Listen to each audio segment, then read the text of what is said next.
Beaver Brothers Company, the makers of Lux Flakes, bring you the LUX Radio Theatre, starring Bette Davis and James Stewart in June Bride. Ladies and gentlemen, your producer, Mr. William Keighley.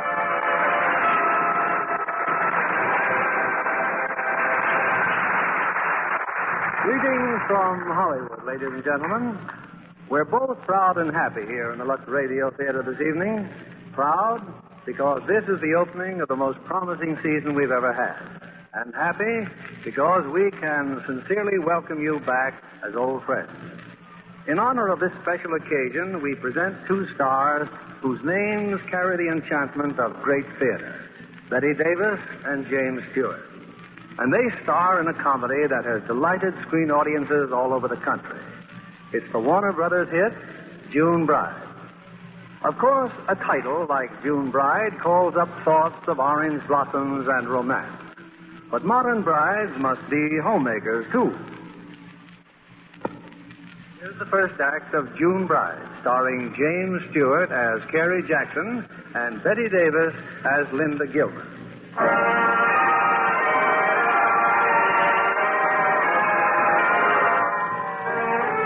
In the elaborate office building of the Allied Magazine Syndicate, 3 entire floors are devoted to the highly successful Home Life magazine. At the head of this minor empire is Home Life's efficient editor, Miss Linda Gilman. May I come in, Madam Editor?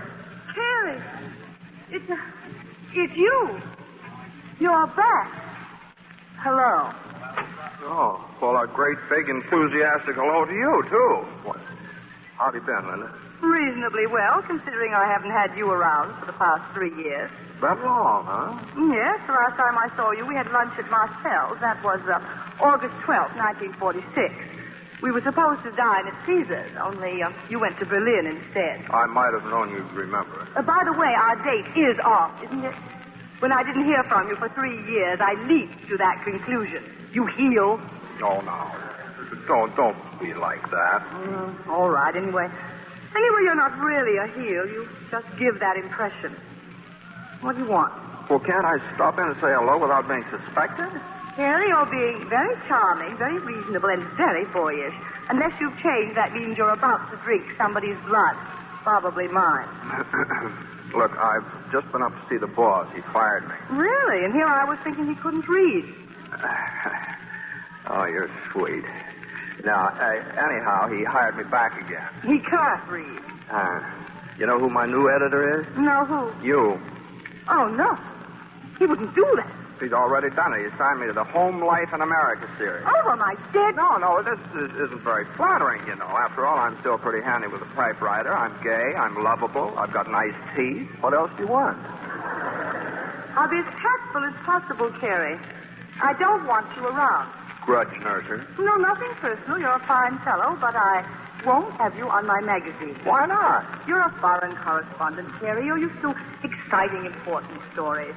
The most exciting thing that happens to the people we write about is a $5 raise for par. You'd be utterly bored. You'd start making fun of them. It would not work out. Well, at least couldn't we just talk about it? After all, Now, wait a minute. Where are you going? I'm going to dinner. The date? No. Well, then have dinner with me. The one we missed 3 years ago. I'm glad I didn't wait. We could have dinner at Caesar's. They don't know my credit's no good. Sounds frightfully expensive. Sure ones, then. Only about $5 for the two of us. You can afford that much, can't you? Now, look, Carey. What are you suspicious about? We'll have dinner. I'll take you home. Early.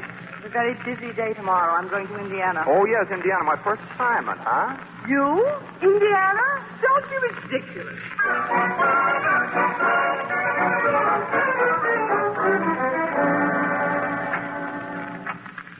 I had a lovely time, Carey. Lovely. It was lovely. Oh, lovely. Now let me in. Have to get up early in the morning. Good night. Good night. I can only stay for a minute. You're so... This is nice. Here we are, sort of picking things up just where we left off, you know? You're picking nothing up. Not one single bygone is going to be a bygone as far as I'm concerned.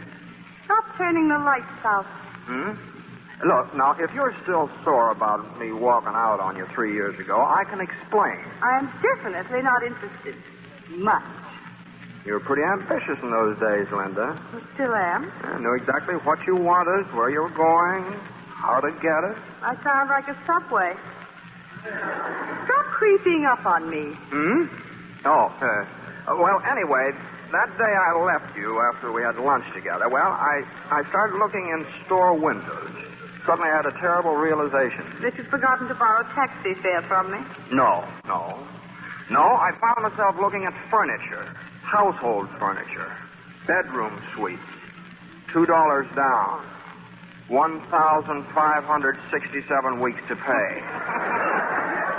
For the first time in my life, I wanted to get married, and it bowled me over. I just stood there, paralyzed. And then what? I hopped the first plane for Germany. I just couldn't live the way you do. Tied down, everything all planned out. Even when I was making love to you, I sort of had a feeling that you were wondering what time it was. That is not the sweetest thing anyone's ever said to me. Yes, I suppose you were terribly angry, and I'm sorry. Oh, I've got over it. Completely? There's one thing that's obviously never occurred to you, Carey. I don't think I would have married you. Well, Linda, I'm amazed. You came back expecting to find a broken butterfly quivering in the void of your absence, didn't you? Yes, Linda. Yes, that's right. Yes. This isn't at all what I expected. Furthermore, it's nicer this way. Kind of like old times, isn't it? Just the two of us sitting here talking. We always did talk a lot. We talked away everything that ever meant anything to us. No, not everything. Not Carey. Not Carey. Not everything. Carey, now. Yeah. Ouch! You're smooth and charming. You turn it on like hot water from a faucet. But I had measles once, and now I'm immune. I always know what time it is now, Carey. It's 11:20. I have to be up early. Carey, you dear gullible boy who just struck out. Linda, now look, we know each other too well for all this. We still go for each other, and you know it. I only know that you're very casual about these things, and I'm not. I'd wake up one morning and find you were in Afghanistan. Linda.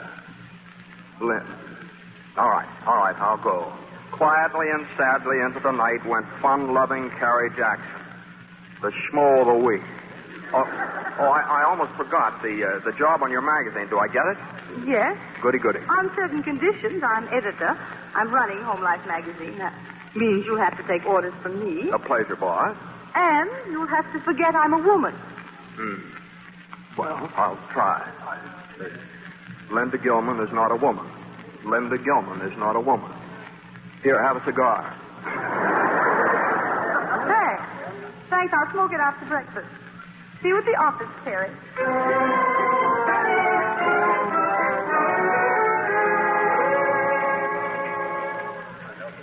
This is it. Inside, everyone. Good morning, everyone. Grab a chair and I'll get started. Oh, morning, Carey. Good morning, sir. You met everyone? Oh, yes. And they all wanted to know how I got mixed up in the business like that. What'd you tell them? Oh, it's just lucky, I guess. How nice. Now, as you know, our story concerns the Brinker family in Chester, Indiana. 2 young girls, usual number of parents. Yeah, what's the old man do, Linda? Well, Mr. Brinker owns a hardware store. The house, incidentally, is a museum piece. So is Mrs. Brinker. Paula, you have to put her on a diet, don't I always? Just to satisfy my own curiosity, how did Home Life magazine happen to pick this particular family? Well, the eldest daughter's being married anyway, and she happens to fit into our schedule. She's willing to be married right away for us. Oh, Paula, you'll see that their clothes are brought up to date, use light summery materials. And Rosemary, you'll make out the usual household budget and weekly menu and keep them simple. And Scotty, usual pictures. What about me? Well, this will be a 19-page feature, Carey, about 5,000 words. We'll call it June Bride. Isn't that a little daring? Now, all of you remember this is a typical small-town family, and that they have to live with the house, the clothes, and the neighbors after we've gone. I've had the local carpenter, painter, and upholsterer working in the house for the past 2 weeks. Mrs. Brinker expects us tomorrow. She's going to bake a cake. Oh, no. Very well. Remember, it's winter, and we have to do a June wedding in less than a week. Any questions? No. Fine. That's all for now. Oh, Carey. Yeah? You and I are flying out this afternoon. We are? 4 feet of snow in Crestville. Better wear your longies. Oh, well, look here, Linda. Now, of all the corny... Tell me all about it on the plane. We're leaving at 1:10. Yes, sir.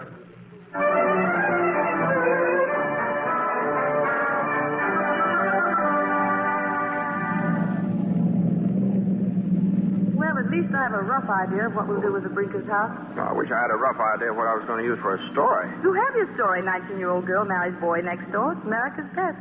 You're really getting folksy, aren't you? Next thing you know, you'll be crocheting and putting up pickled cucumber pits. Now, listen, you stop sneering in that superior way of yours at all the important things in life. Who's sneering? Oh. Now, let's see. There are 2 children in the family, huh? Jean, age 19, Boo, age 17. Boo? Short for Barbara. Jean couldn't pronounce Barbara when they were babies. Called her a boo-bar, and it stuck. Uh-huh. What are these Harveys like? Well, Jean's very pretty, very. Well, why didn't you say so? Wipe off your chin, dear. The groom plays football. Oh. You can work it into the story. Oh, what story? The only way I'll get a story is to have typical Mr. Brinker beat typical Mrs. Brinker to death with a typical meat axe. Be reasonable, Linda. I've got to find a gimmick. You've got your gimmick, a June bride. Maybe there's insanity in the family. You know, an uncle or something? Now, listen, Carey, I'm very serious about this. I won't stand for any hoax. You're going to write a straight young love story, no twists, no angles, and no drama. I am. And you're going to be nice to the Brinkers. No little jokes at their expense. Carey, please be charming. Okay. Thank you.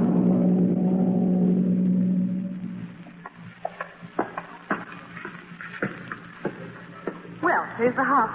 Oh, Carey, one thing you have to learn about Indiana people.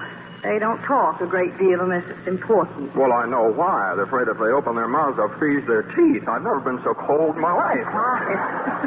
Be quiet. Someone's coming. I hope it's a St. Bernard.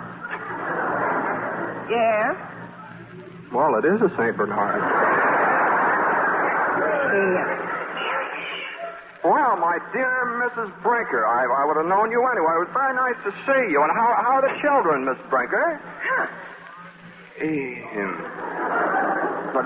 Wasn't I charming enough? Oh, yes, dear. There was only one little thing the matter. That wasn't Mrs. Brinker. Oh. Hello. Miss Gilman! I'll be right down. Don't kill anything. Who was that? Sounds like Boo. Come on, we'll wait in the living room. Now what? This is the living room. It's a purple horror, all right, so we'll do something with it. Yeah, we set fire to it in several places. I won't be half bad when we get rid of some of the knickknacks and cut away the scroll work. You mean to tell me you can do something with this bureau parlor? You'd be surprised. Why the sardonic smirk? No, I wasn't smirking. I'm just looking at you with new respect. Why? Because I know my business. Frankly, I thought you'd be out of place in Indiana. Now I can even imagine you churning a tub of butter. How am I doing? Well, your hair's in your eyes, but you look wonderful. Linda, The dining room is in here. See that plate rack on the wall? You like dreaming of How can you talk about plate racks when I'm feeling so affectionate? You must be falling out. Now, Linda, we're going to be here for a whole week, and I have what I think's a wonderful idea, and it starts out like this. I have a better idea. Go to the hotel and take a nice cold shower. Oh, I give up. Oh, no, don't give up. It's very interesting. Nobody makes love like that in Indiana. Or anywhere else. Hello, Boo, dear. How nice to see you again. This is Carey Jackson, our feature writer. Don't go too near him, Boo. He wants to jiu-jitsu. Mother and Jean will be right down. We didn't expect you so soon. Who was that St. Bernard? That lady who let us in. Oh, it must have been Mrs. Lace from next door. She's helping us with the curtains. Daddy, they're here. They are? Well, hello, folks. This is Mr. Jackson's father. He's awfully nice for an older man. Yeah, just call me Gramps. Well, I'm glad to know you, Mr. Jackson, I'm sure. Well, here's Mrs. Brinker now. Hello, Miss Gilman. Hello, Mrs. Brinker, and hello, Jean. I'd like you both to meet our feature writer, Carey Jackson. Carey, Mrs. Brinker, and Jean. Well, Mrs. Brinker, it's so nice to see you. I'd know you anywhere. I've heard so much about you. And this, of course, is Jean. Hello. Yes, you certainly are. Oh, I think it's all terribly exciting. All you people coming all the way to Indiana just for my little old wedding. Why, we wouldn't miss your little old wedding for a little old $1 million. I wish you'd tell us more about how you go about this kind of a story. You told me a lot the last time, Miss Gilman, but since then, the relatives... Well, I was wondering if we really should go through with it. But Mrs. Brinker, you'll be famous, absolutely famous. Now, let's go upstairs and have a chat, shall we? I'd like to wash up. Oh, we're all invited out for supper, Miss Gilman. Some of the neighbors are giving a barn dance and sleigh ride. How wonderful. Yeah, that's great. Well, I guess this is sort of an occasion. Are you a temperance man, Mr. Jackson? Am I a temperance? Are you by any chance asking me if I'll have a drink? I'll go get it. Have to keep it hid like I saw in the movies once. Mrs. Brinker's temperance. Oh, it's all right, Boo. Come in. Oh, I didn't think you saw me. No, I'm glad I did. I want to talk to you. Oh? What about? Well, you're a very attractive young lady. You shouldn't let Jean push you out of sight the way she does. That's smart. Well, who am I to oppose the opinion of thousands? Those are pictures on the mantelpiece. Are they family? Most of them. Tell me, how are all your uncles? Oh, fine. All except Uncle Harry. And we don't talk about him. A little soft on the head, maybe? Oh, no. He's a Democrat. Oh, I see. Who's the boy in the photograph with you? Oh, that's Bud. The happy bridegroom, huh? Nice guy? Wonderful. I gather Boo likes Bud.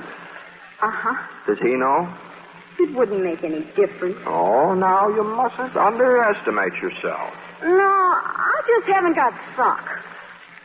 What is sock? Bounce. Bounce. Oh, yes. Bounce. I see. Well, I just haven't got any. And Jean has. It used to make Jim awfully mad. Jim? He's Bud's brother. Well, why should he care? My goodness, he and Jean were engaged once. They were. Bud's brother and Jean. Well, what happened?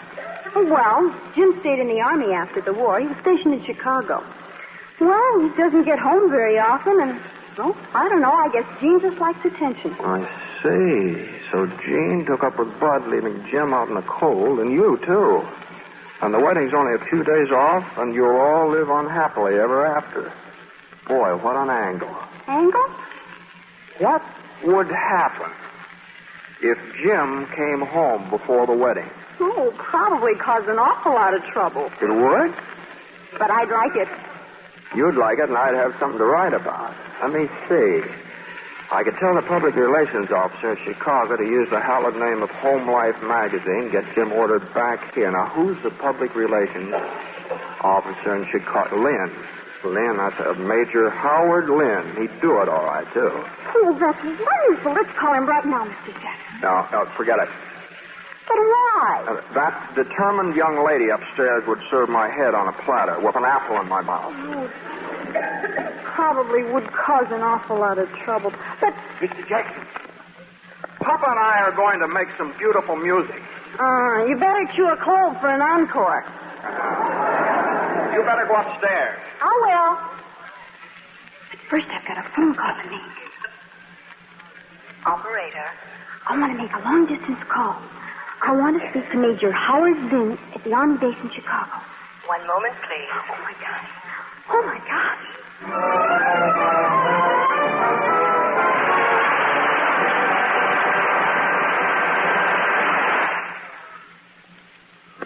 Your producer, Mr. William Keeley. Act 2 of June Bride, starring James Stewart as Carey Jackson and Bette Davis as Linda Gilman.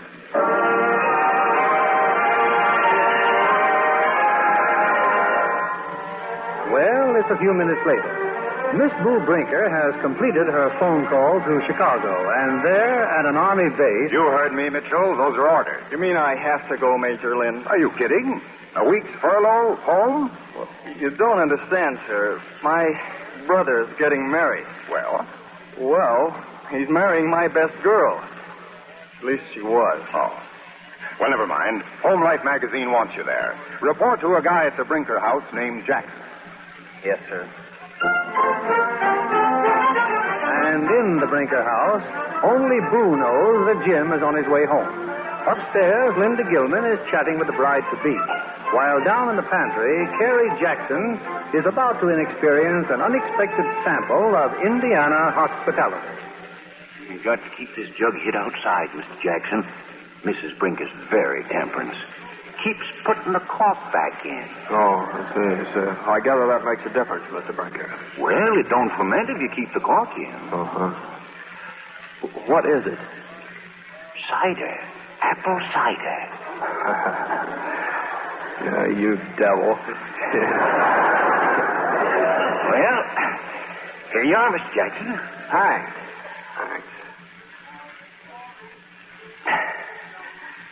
Yeah, I don't suppose there's a cafe in town that would go down and have something really to...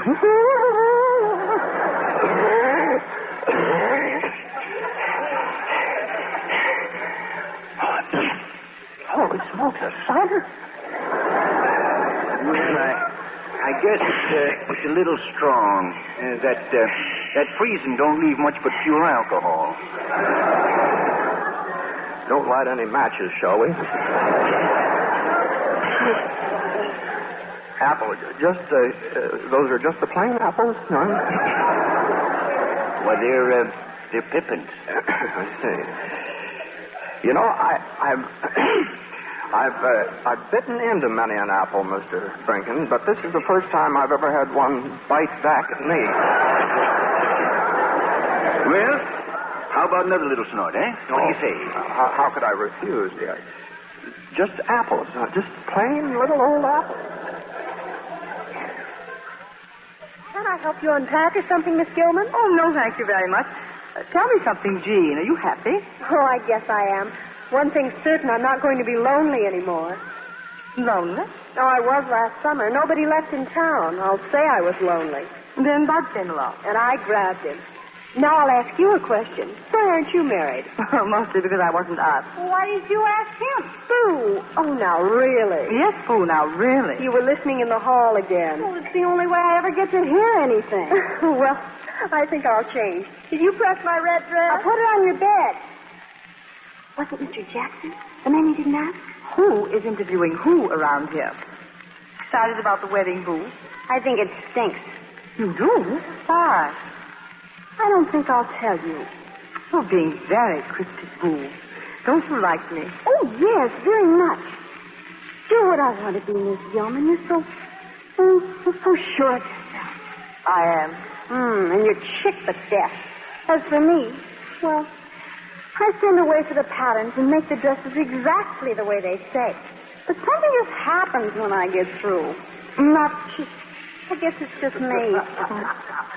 Well, Carey and your father seem to be getting along famously. Miss Gilman, if you really wanted a man, what would you do? I think I'd grab him. I wonder what's going on down there. Oh, I bet Pop throws it again. No, nothing. And thanks for a very interesting conversation. Well, I didn't understand it all, but I'm glad you did.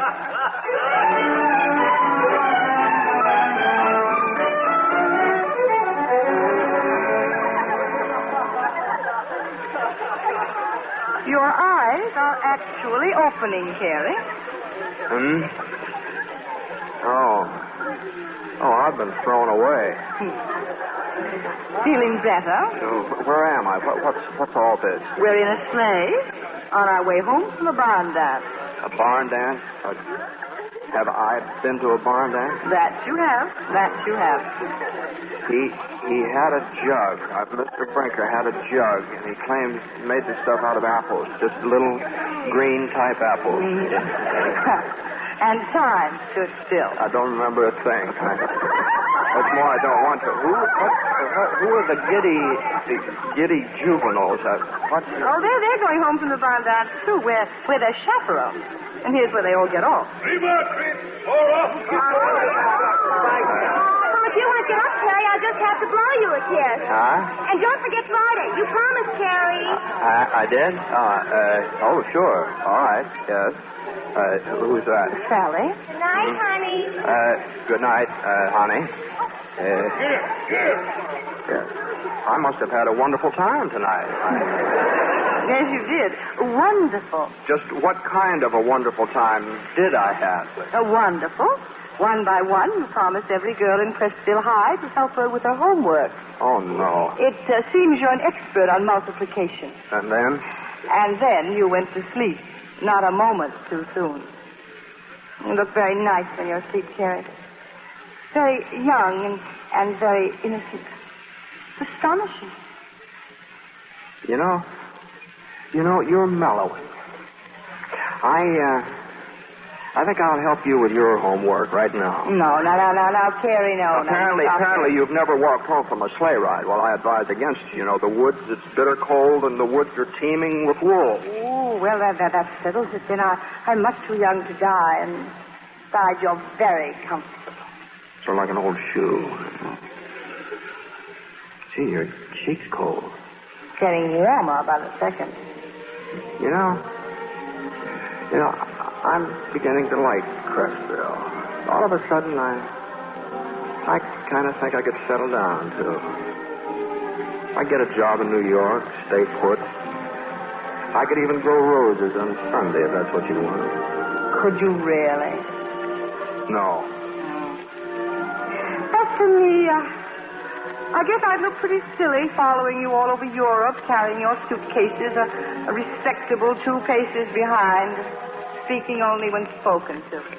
We have what I believe is referred to as a problem, don't we? Oh, Carrie, let's not make it a problem. Let's not even talk about it. Why not? Oh, you'd be heading for Berlin again, and I'd miss you so. Oh, Linda. Linda Gilman is not a woman.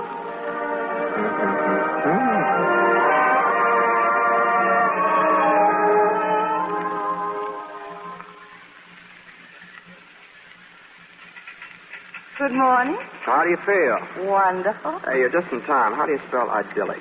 Do you want me to measure the curtains now? Not now, Mrs. Lace. Why don't you do the living room first? Already did.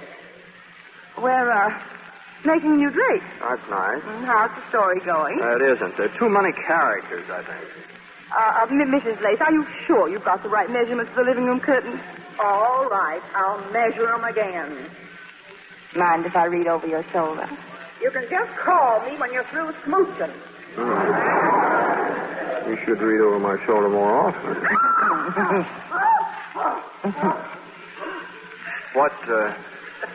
What was that? Mrs. Brinker. Paula's trying to massage 10 pounds off of her.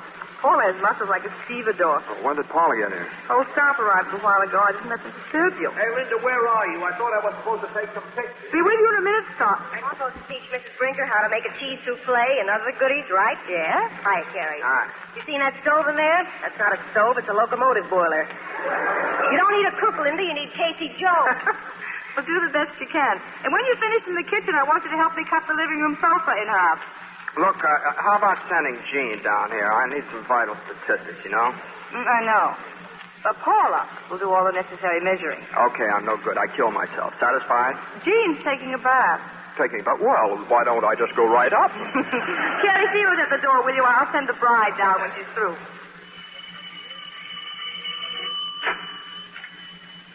Well, who are you? Who are you? I asked first. I'm Lieutenant Mitchell. I've got orders to report here to a Mr. Jackson. What'd you say your name was? Yeah? Jim Mitchell. I'm supposed Sorry. to... Nobody is home. Everybody's gone. Boo? Boo, where are you? Boo? Who's helping with the wallpaper? Who is at the door? Here, go away now. Smallpox, bubonic plague. Everybody's dead in here. Mrs. Brinker, if we're going to get any place, you've simply got to stop rippling. Paul has been really working her over. Well, what's she doing with a hacksaw? Who's there at the door? It's a peddler. I told him we didn't want any. Peddler? That's an army officer. What's he selling? Surplus airplanes. Carey Jackson, you open that door. Okay. Well, who are you? I'm Jim Mitchell. I've got orders to report to a Mr. Jackson of Home Life magazine. This is Mr. Jackson. Well, how are you? How do you do? How do you do? I know. You must be Bud's brother. How do you do? I'm Linda Gilman. This is wonderful. It is?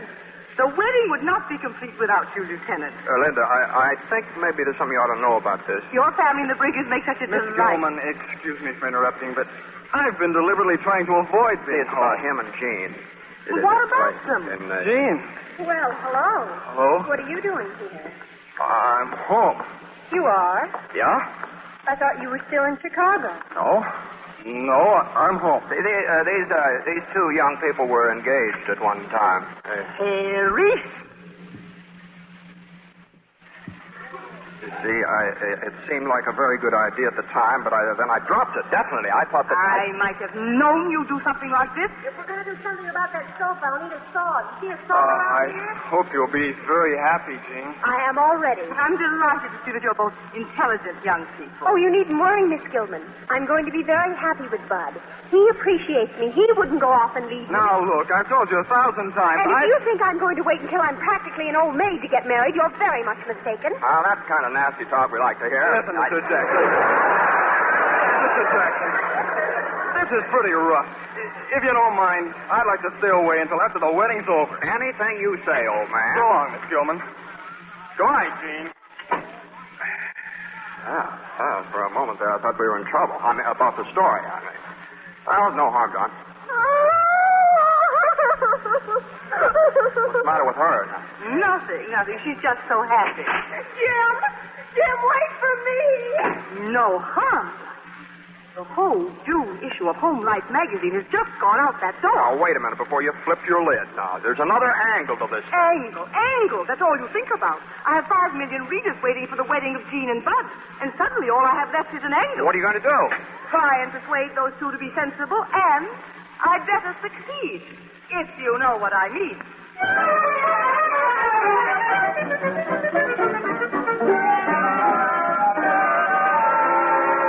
Well, I've got the dining room chandelier down, Linda. What'll I do with it? Oh, later, Scott, and later. Why haven't we heard from Carey? He's probably dead. Why don't you turn your motor off for a while, Madam Editor? It's been going like this for 3 days now. Ever since the kids walked out and disappeared. I should never have sent Carey. I should have kept on looking for her myself. In less than 24 hours, the wedding's supposed to take place in this house, in this room. Well, what are we going to tell Mama? She's not suspicious. Oh, no. She still thinks that Jean went to visit her aunt in Fort Wayne. But when Jean doesn't show up for the wedding... Ixnay. Anything wrong, Mrs. Brinker? I just wanted to ask if I could please have a cup of tea. Oh, now, Mrs. Brinker. We've spent all week drying you out. You must be so proud of you. Oh, Whitman says he doesn't care if I'm cheap or not, just as long as I've stopped screaming. Well, I think I'll just sit down. Oh, hold it, Mrs. Brinker. I better get some of the pins out of that dress first. Oh, my, all that sawing and pounding. They didn't really cut off the front porch, did they? No, it's not as bad as that. We just took off some of the scroll work. Oh, I'm glad. That's the only thing I wouldn't want. Linda, there's somebody here to see you at the back door. See who it is, will you, Paula? I think you'd better come, Linda. Mr. Jackson. He's come back. Carey. I'd better close the door, Linda. Well, I found her all right. Jean, Jim Mitchell. Where are they? Indianapolis. What are they doing there? Well, the last time I saw them, they were necking. Oh, don't be funny, Carey.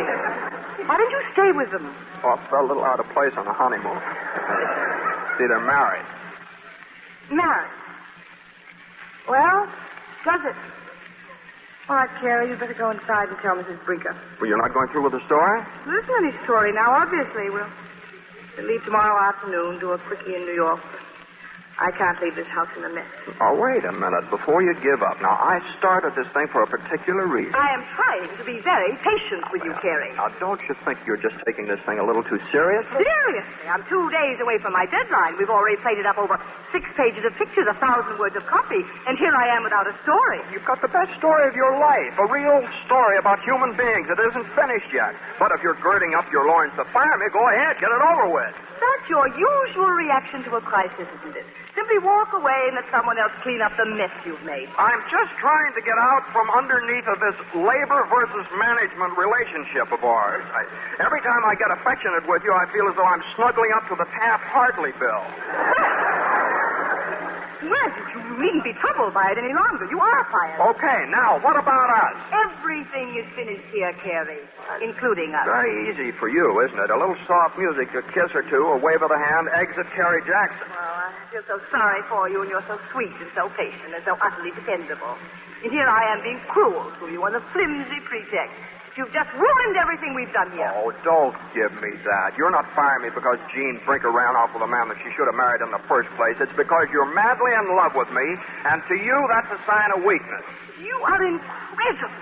Utterly incredible. Perched up on that pinnacle of masculine ego, looking down at poor, weak, defenseless females and pitying them because they don't have beards. If you had a beard, I wouldn't look at you twice. Oh, very amusing, and a typical male reaction to intellectual defeat. Me?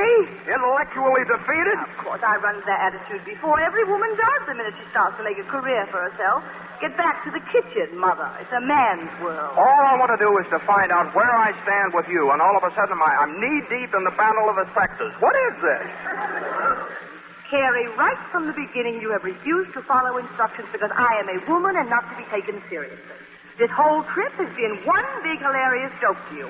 Laughing gaily all the while, you've deliberately ruined the story we set out to do. You've got a darn good story right here, only you're so mad you can't see it. Maybe I have been a little flippant, but that's the way I am. I can't go around bleeding from every pore just because things don't go right. Well, there's always Berlin, isn't there? Yeah. I only took this job because, poor deluded dope that I am, it meant a great deal to me to be near you again. You have changed. Whatever else was wrong with you, you used to be honest.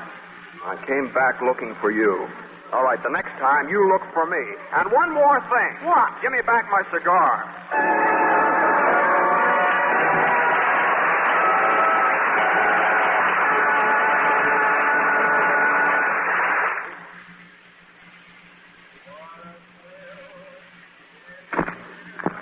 Mr. Keeley again. The curtain rises on the third act of June Bride, starring Bette Davis as Linda Gilman and James Stewart as Carey Jackson.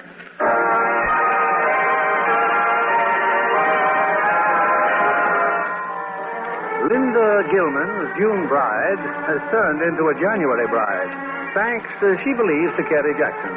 And her own romance with the ex-foreign correspondent is as cold as the Indiana countryside. In this moment of despair, Carey has a visitor, the little fixer-upper, Boo Brinker. Do me a favor, Boo. Don't ever be a woman. You're still mad at me, aren't you? And Linda still thinks it was you who brought Jim Mitchell back. Well, it doesn't matter. Don't worry about me. Oh, I'm not worried about you. It's what I've done to Bud. Coming over. You told him about Jean? What'd he say? He said, huh. Oh, I see. Well, evidently wasn't much of a blow to him, then. Oh, it was. I can tell from the way he said it. Oh, you're really in love with Bud, aren't you? Oh, but he doesn't like me. What makes you so sure? Oh, I can tell. How? The way he breathes. The way he breathes. I don't get it, but... Oh, when he's around Jean, he always breathes like this. But when he's around me, he doesn't breathe at all. Well, do you know why? Because he doesn't really think of you as an attractive woman. Why not? Well, I haven't the faintest idea. If we could only make Bud jealous, if we could make him think that somebody, me, for instance, was madly in love with you. If only... Look, Look, go upstairs and tell Paula to give you that honeymoon dress that Jean was going to wear. Put it on. Oh, I can't. Bud's coming over. That's just the point. Now, hurry. I'll keep him occupied so you're ready to come down.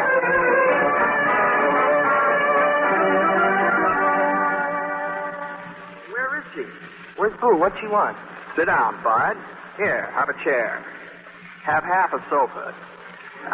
Bud, the minute I saw you, I said to myself, now there's a man of the world. You did? Yes. Naturally, when all this happened with Jean, why, I knew that you'd take it well. Yeah, I'm trying to, Mr. Jackson. Mm-hmm. I'm glad we had this chance to get together and talk, old man. I wanted to ask your advice on something. Yeah? It's about Boo. Boo? Boo. Do you think that Boo could be interested in a man like me?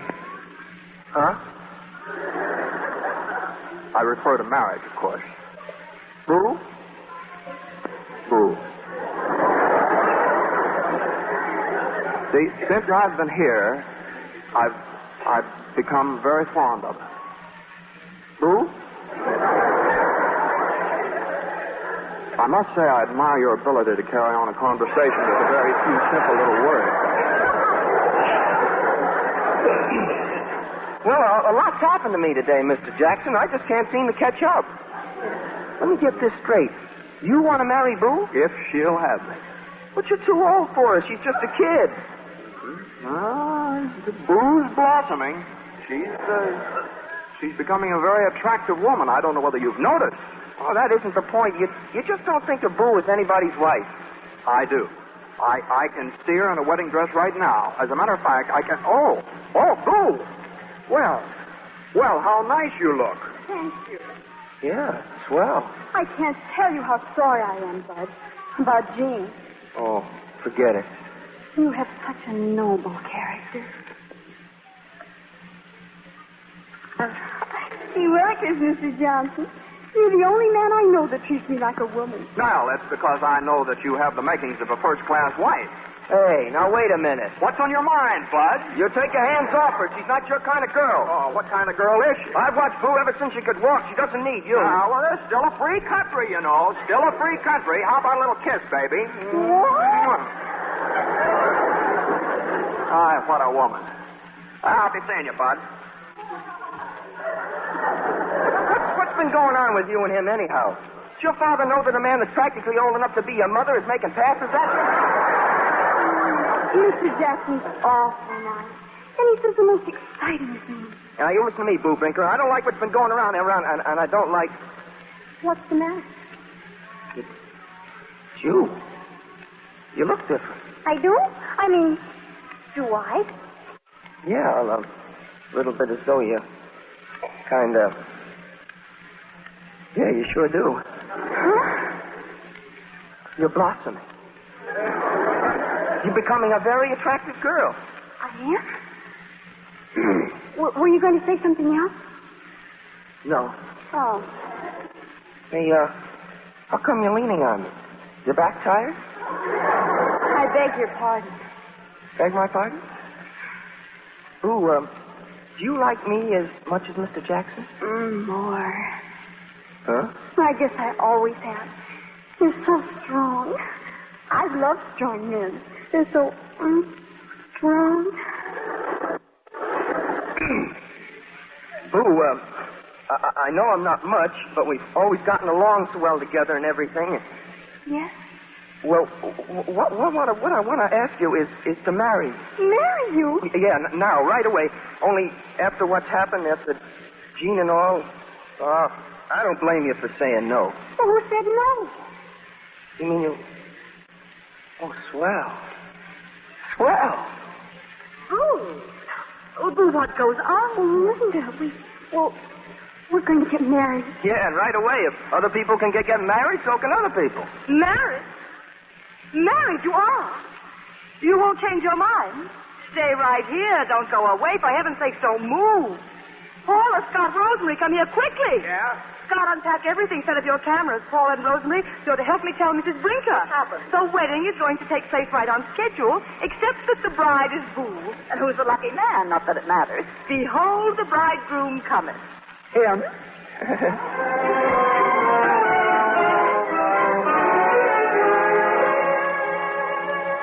Carey, may I come in? Now, if you're concerned with the fact that I'm still in the house here, Oh, no, don't be silly. We're going through with our plans. There's going to be a wedding after all. Bud is going to marry Boo. Who? Boo. Who?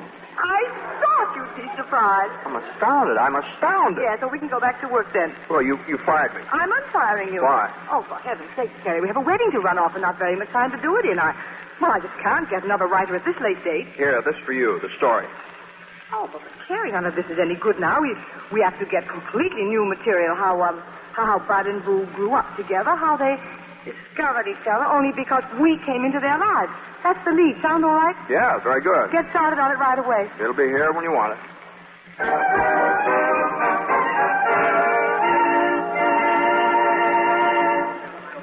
Oh, my little Boo getting married. I'm so nervous. Now, before you go downstairs, Mrs. Brinker, I want you to be sure you know just what to do. We're going to take pictures all during the ceremony, but don't let that bother you. Just be natural. Are you sure I look all right? Boo, you look lovely.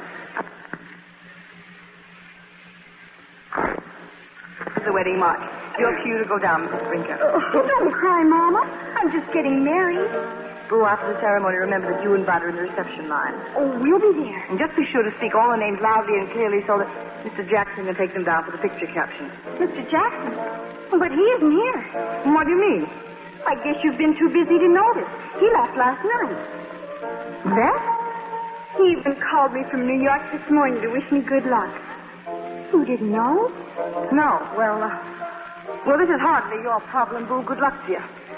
Take her downstairs, Mr. Brinker. Hold it, Madam Editor. I want a picture of you. Oh, Pooh, get downstairs, Scott, where you belong. Well, what's the matter with you? Carey's left, walked out without finishing the story. Where did he go? New York. Let's face it, we haven't any story. But he left the copy. I have it right here. That's the old stuff on Jean. But I just read it. It's all about Boo. About Boo? Let me see. Then he knew all the time before I did. This is the whole story. I don't get it. Oh, it's very simple. Terribly simple. I've been an absolute idiot. Well, if you're looking for an argument, you'd better pick another subject. Well, we don't want to miss Boo's wedding. Why, Linda, You're crying.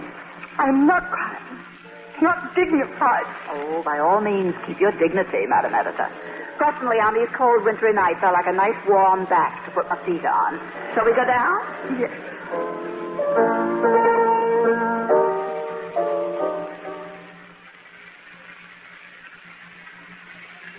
Well, Linda, I guess this finishes it, The June issue, all ready to go to press. Any idea what we'll do for July? Something rare, rich and novel, probably with firecrackers in it. Same writer? Oh, by the way, he called my office this afternoon. What was he calling about? His check. Oh. Well, I'll be inside with the boss. Linda, come in.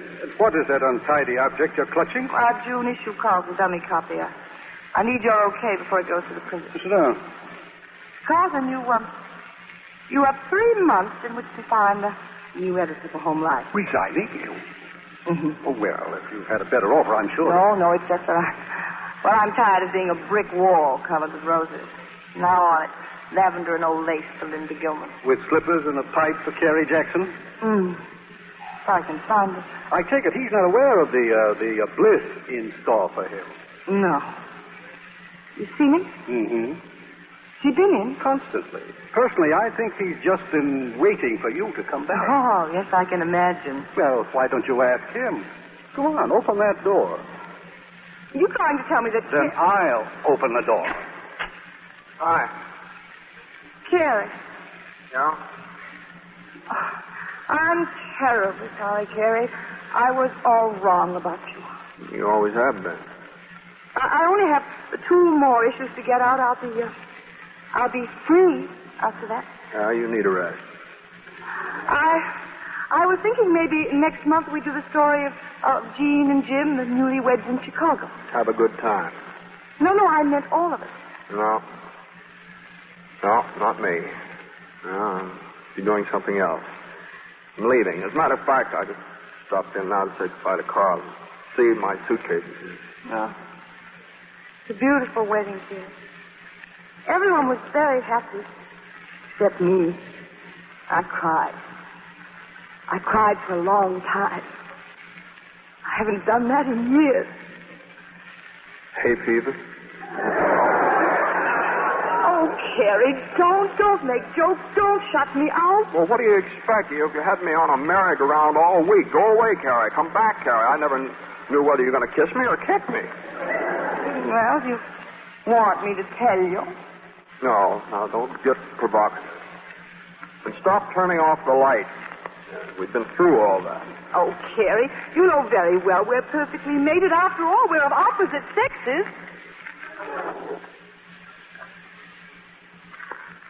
Carrying roses on Sunday versus carrying these suitcases all over Europe. It's become a very simple, old-fashioned question of who wears the pants. I'd look pretty silly without them. Carey, wait. Well? You forgot your suitcases. I'll carry them. Where to? Berlin? Uh-huh. Afghanistan? Uh-huh. Baluchistan? Uh-huh. Madagascar? Uh-huh. Anywhere. There.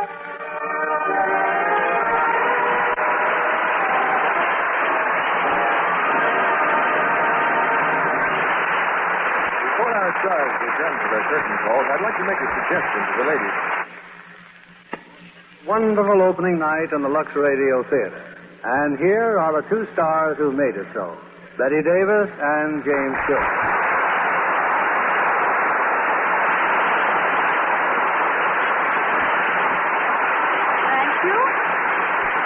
Thank you, Bill. I think it's rather fitting that June Bride should mark the first public appearance of the famous August bridegroom, Jimmy Stewart. Yes, you have our congratulations and very best wishes, Jimmy. And naturally, this makes an important change in your status with the Lux Radio Theatre. Yes, I've been looking forward to that, Bill. It's very fine. A really wonderful tradition you have. What is all this? Now that I'm a married man, I get Lux Flakes to take home.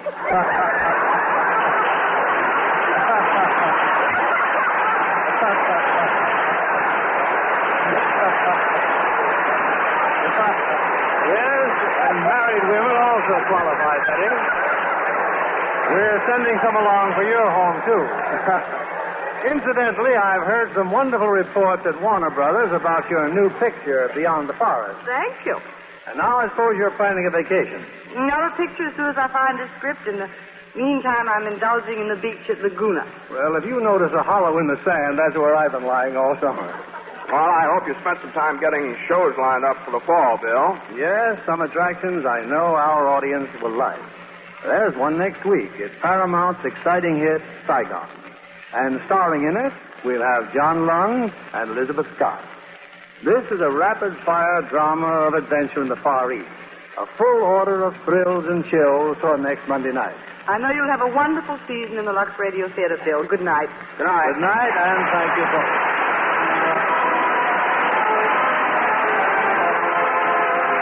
Beaver Brothers Company, the makers of Lux Flakes, join me in inviting you to be with us again next Monday evening, when the Lux Radio Theatre presents John Lund and Elizabeth Scott in Saigon. This is William Keeley saying good night to you from Hollywood.